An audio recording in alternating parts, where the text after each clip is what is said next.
breath of God,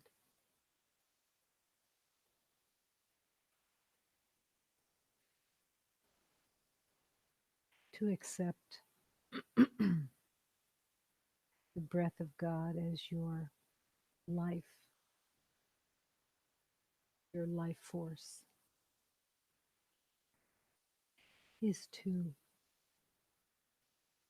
make the decision that you want to be as close as you possibly can get to the divine.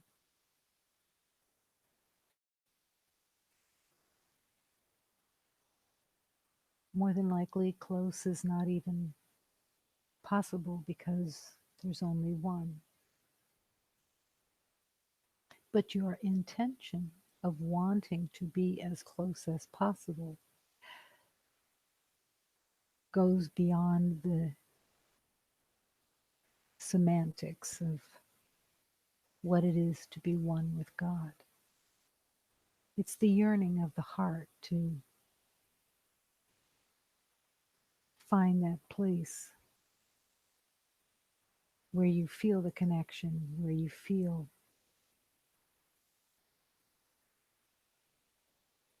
the love that not only is pouring through the universe of God, but is all that exists.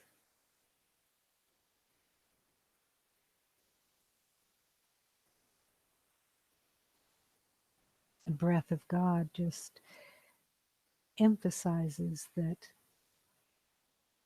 breath is the closest thing within. And if your breath is the breath of God and you are the breath of God, you want to receive that in constant movement.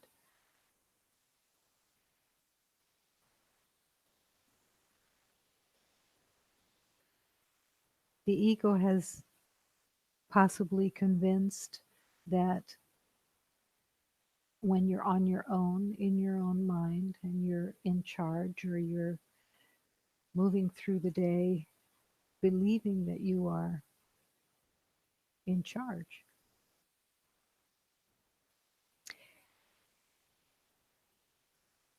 and that all the while love is waiting for you to ask for help.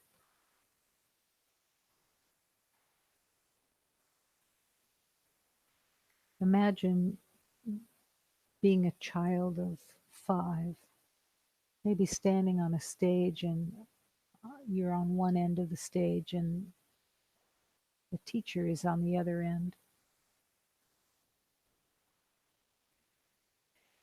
And the teacher has said, "Follow my lead, repeat what I'm offering, the words that I'm offering to you." You're standing on the other side of the stage. And all you want to do is say what you think. And yet, the learning is to repeat and to hear what the teacher is offering.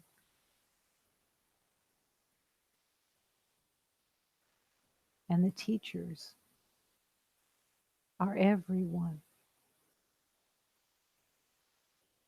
every contact that you have, every thought that you have, whoever it's about, or that's the teacher. Somebody walking across the street in front of the car is the teacher.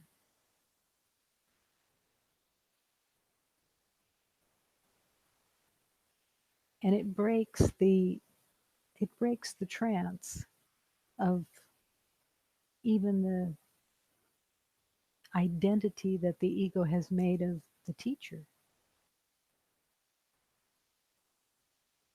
The teacher is the giver of life. the teacher, brings you to truth. Every teaching of every spiritual path is an offering for your way home. Every word is the teacher. Every situation is the teacher. Why is this essential? We only learn when we have no opinion and we can look at the moment and say, what is there for here for me to learn? And then that moment is fulfilled. It's it's been used for its holy purpose, its only purpose, the purpose of learning.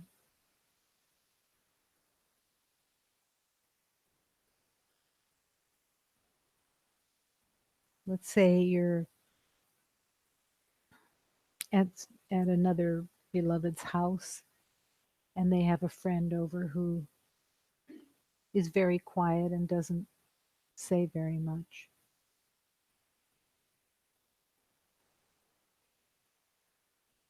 If you're ready in that moment to accept that they are there because they are your teacher, then there will be a learning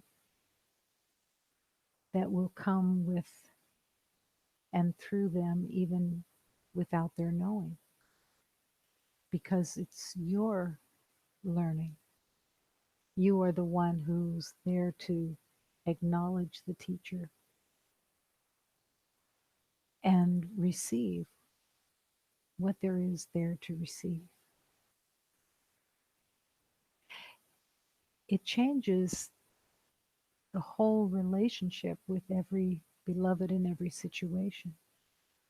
Where you might have gone into a situation and thought that you needed to know what to do, and you show up and there's just a learning.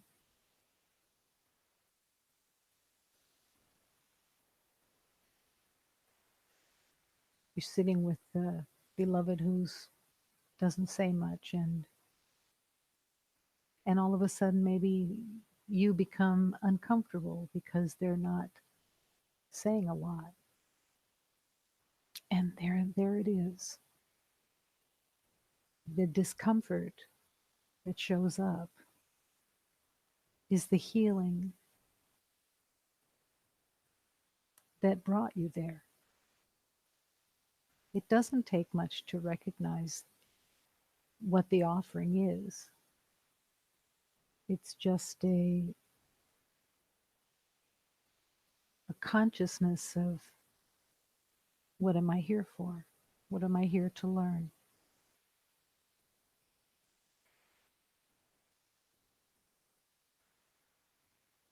I've told a story several times about a therapy horse that was there to help the host of a program.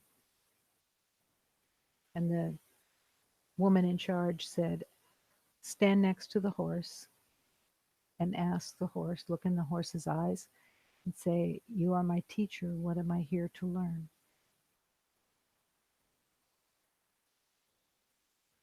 And this is the same place that is being called for within any situation. Could be a horse, could be an empty field that you're called to stand in the middle of and ask the same question. You're my teacher. What am I here to learn? What are you here to teach me? Every time that you have that awareness within you, your heart opens a little bit and your mind gives up its personal will just a little. But every day, all the teachers show up. And this is what it is to be the happy learner that is so grateful that Spirit of Love is bringing every situation for learning. It doesn't even take that much to find it because there's such an abundance of learning in any situation. It's just the willingness to receive it, ask for it.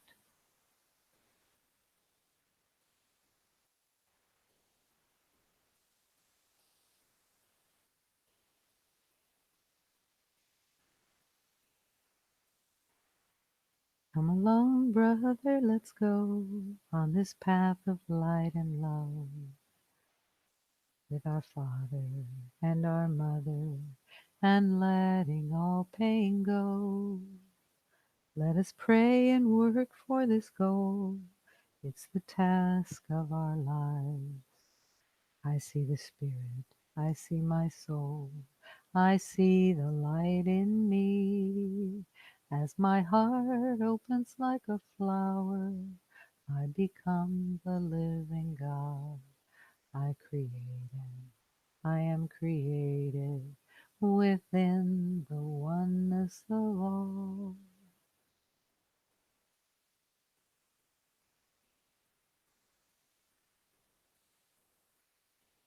I see the Spirit, I see my soul, I see the light in me.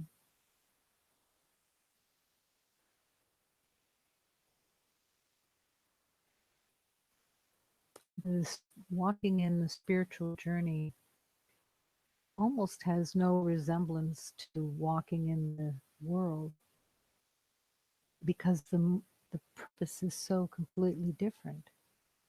The purpose is is your freedom and your learning, and the world relationship from the past was survival, was getting, winning, proving, and trying to stay safe through winning, proving.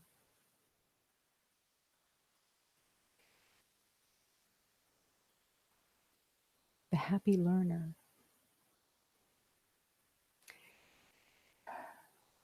embraces all terms of learning, all situations.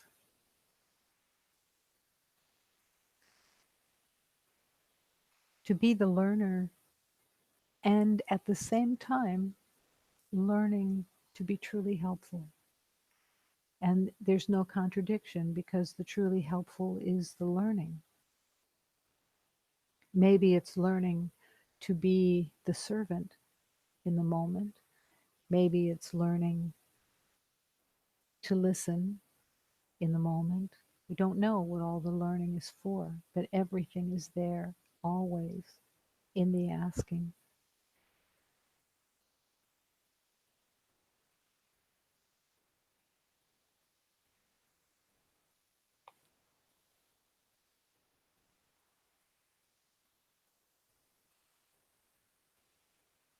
You are generous to me, dear Lord.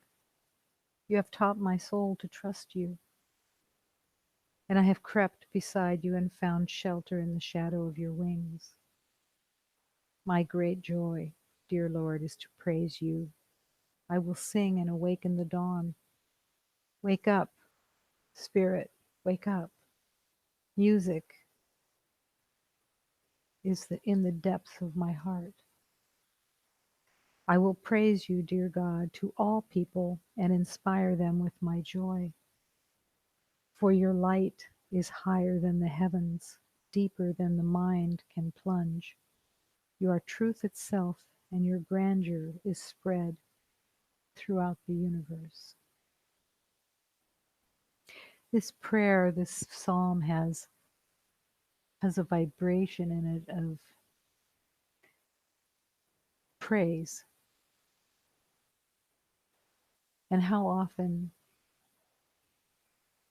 are we available for the praise to step in, to just stop in the middle of whatever and recognize how blessed the teaching is of that moment, and to invite it to go deeper, deeper, deeper.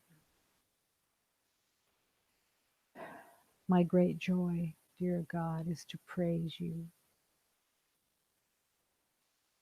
I will sing and awaken.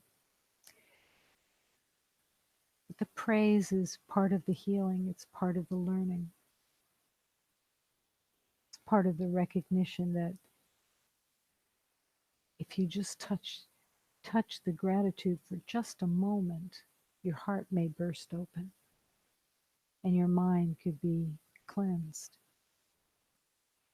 all from a little gratitude that expands and covers the center of your heart.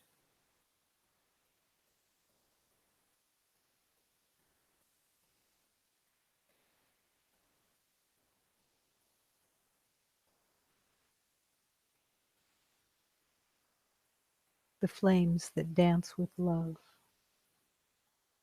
Be like that to me. The burning heat within the fire. Oh, my beloved, be like that to me. My candle burns with longing. It cries with tears of wax. Like the wick of a melting candle. Oh, beloved, be like that to me. Now that we've joined the path of love, we cannot sleep at night. The drummer keeps beating the drum. Oh, beloved, be like that to me. Union is a raging river running toward the sea. Tonight, the moon kisses the stars,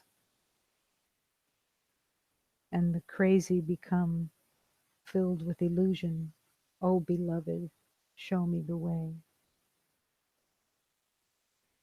God has become everything. He has graced this being with kindness. Everything I touch and see becomes the fire of love. Oh, beloved, be like that to me. The day your love touches me, I'll become so mad that lunatics will run away. Be like that to me.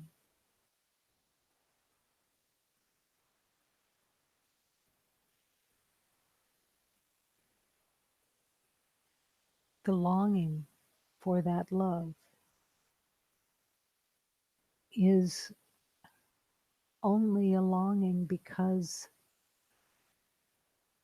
living for so many lifetimes in the belief of separation,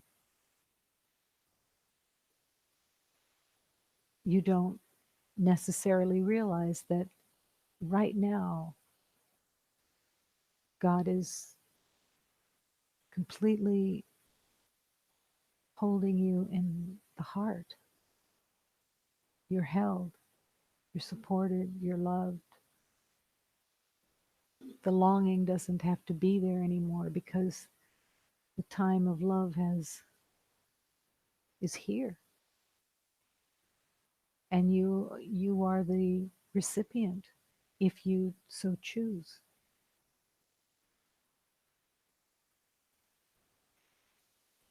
Imagine, just as a practice, spend the day just saying, I don't know.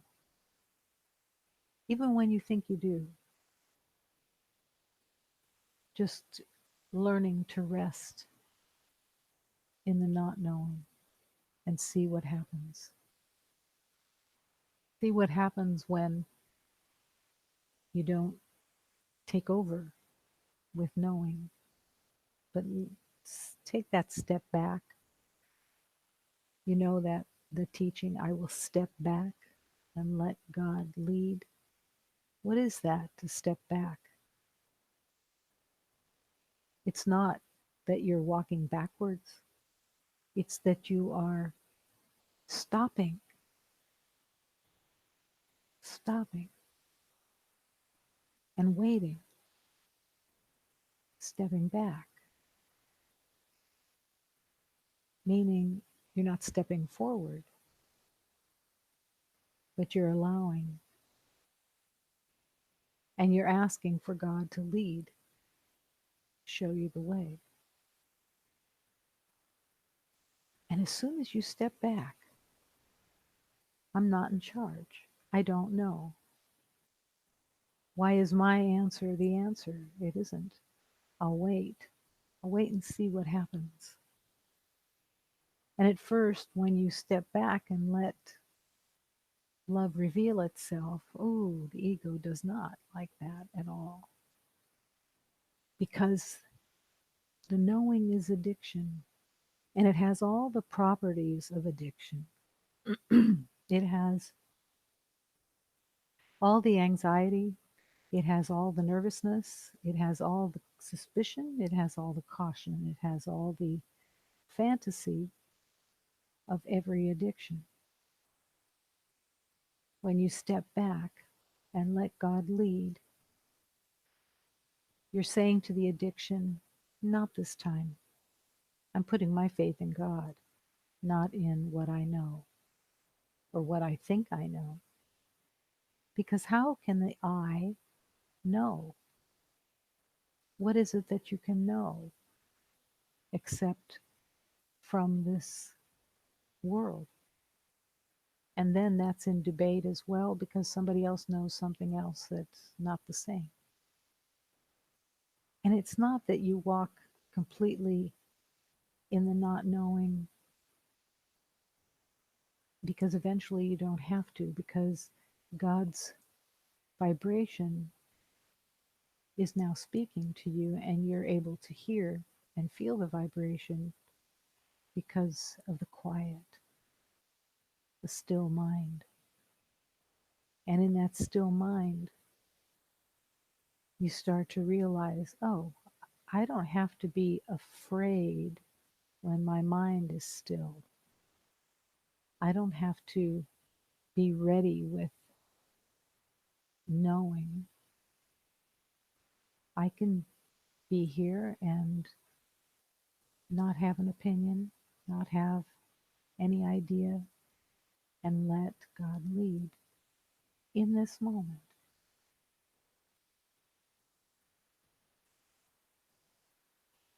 The addiction is no different for every soul, for every spirit, as any addiction within the world.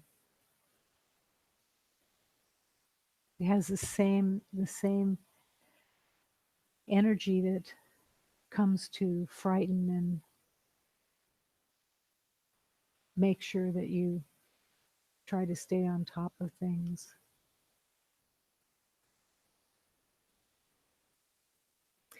There is a truth. So when you're trying to stay on top of things and trying to know, the most amazing thing occurs with love. Love sees none of it. Love has no judgment and cannot judge your behavior or your doing. All doing is part of the illusion. And God doesn't see illusion, doesn't see right and wrong, good and bad, because it's totally made up. So just imagine every time you have an opinion of likes or dislikes, God's not there. God's not part of that because there is no duality in love. There can't be a right and there can't be a wrong. There's only love. And that deep longing within you is still longing, but God is waiting for the duality to be let go as the what is really being worshipped, right and wrong, good and bad.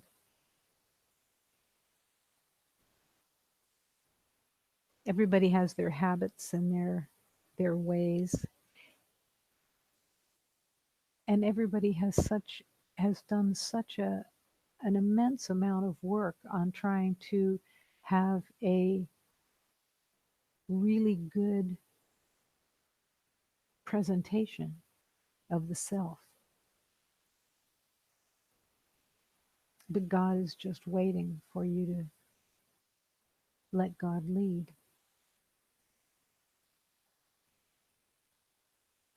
and just to enter into every situation with the deep asking, who is my teacher here today?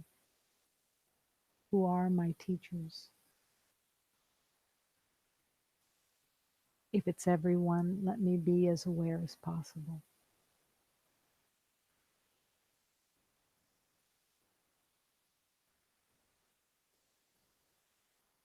Sometimes the word teacher conjures up that means that somebody has a lot of book learning or a lot of intelligence, because you should be taught by somebody who has a high intelligence.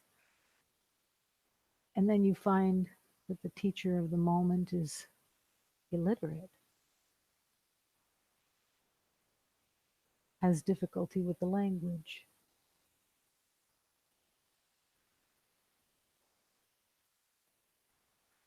And then you realize that you were thinking that a teacher has to do with the material level within the world, how they present themselves, or that they have something that's obvious for them to teach.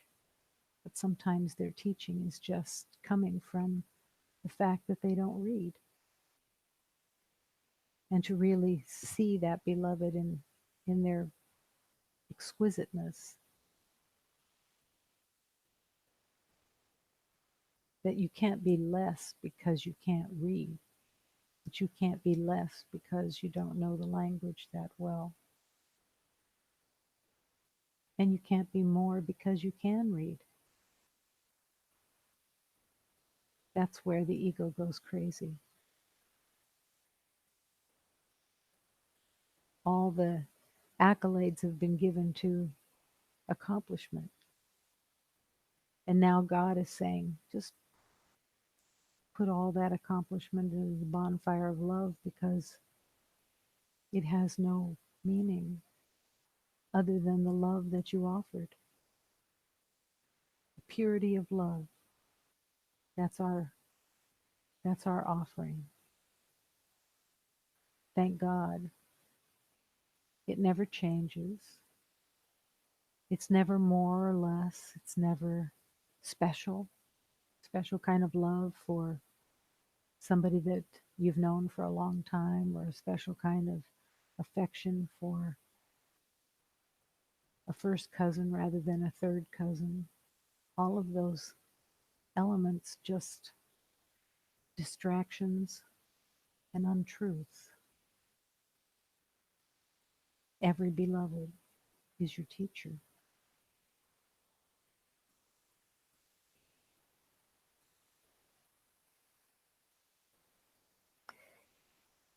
Humility approaches each beloved with honor and respect.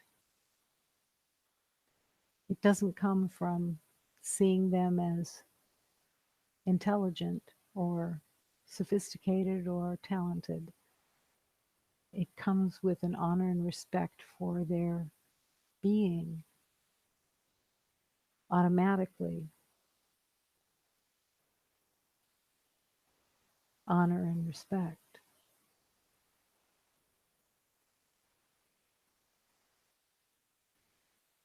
Honor and respect used to scare me. Well, if I'm honoring, respecting someone, they must be superior to me. So then there was instant arrogance with wanting them to screw up in some way, so that I could prove that my honor and respect was falsely given.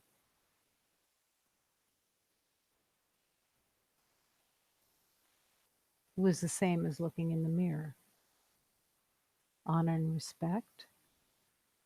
What's that? All of the doubt and criticism would come crawling out of the mind. Well, I don't need to honor and respect them. What have they done to earn it? And there goes the whole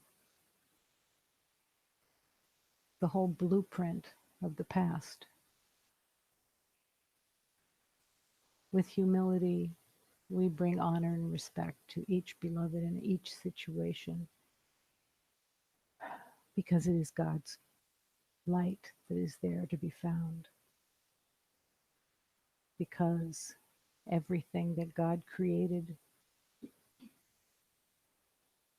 is meant to be respected and honored because it's perfect, because love is all that there is. And each beloved, each situation is the teacher and God's offering in the moment.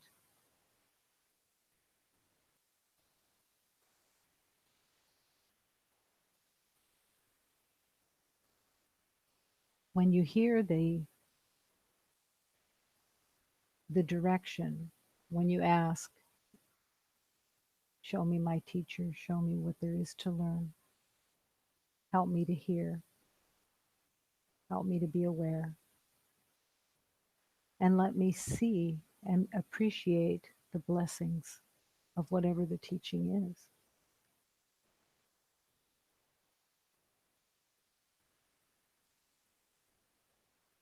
The humility of love is the freedom of love. Freedom because when you have tapped into the humility of not knowing, because that's basically what humility is. It's a place that makes no assumptions and willingly recognizes the perfection in each beloved.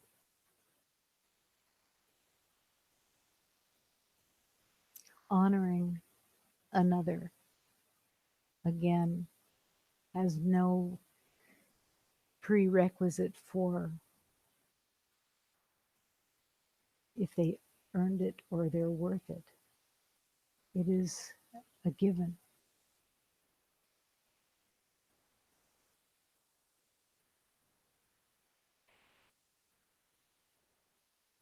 The freedom to walk into a room that's has many beloveds in it, and that you don't see a difference between them, that you are blessed by the heart that each one carries and is a reflection of you, and each one is the brightness of God. Each one. It doesn't matter if they don't know that, if they're not aware. You are aware. You are the one that is bringing the light in that moment to spring from your heart as you respect and honor each beloved's light.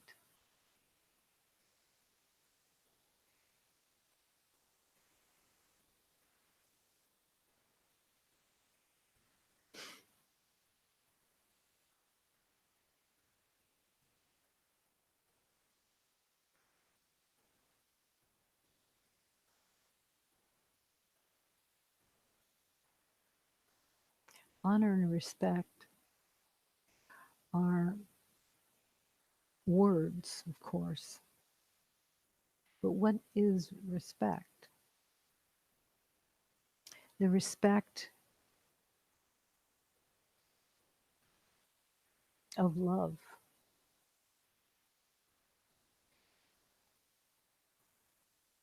If you hear someone speaking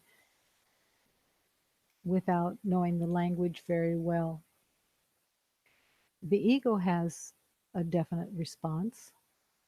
The response of the ego would be either pity that they don't know the language and that they're without those skills. So they could be pitied, or they could be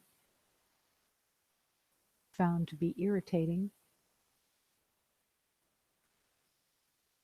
or that you just feel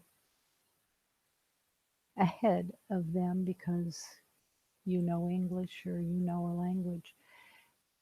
And all of that is a call from God to come back and let God lead and show you the happiness and the freedom of the happy learner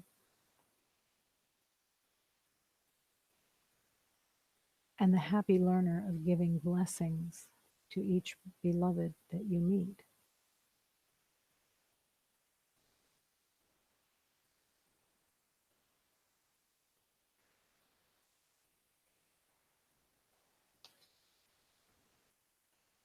The day your love touches me, I'll become so mad that the lunatics will run away. And then it will be especially essential that you let God lead.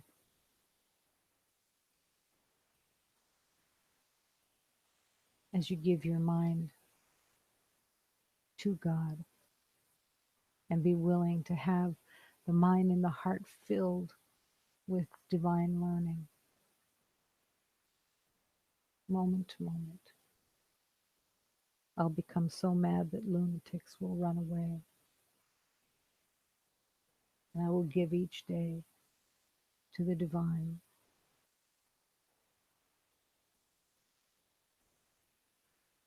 Now that we've joined the path of love, we cannot sleep at night. Know when you're being rearranged and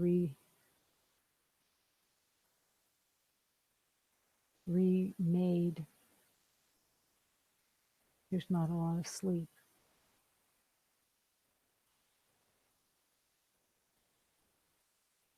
Let the vibration of God's love that comes at night hold you and teach you as you sleep. Every moment, I will step back and let God lead. It's the purpose. It's the way of love.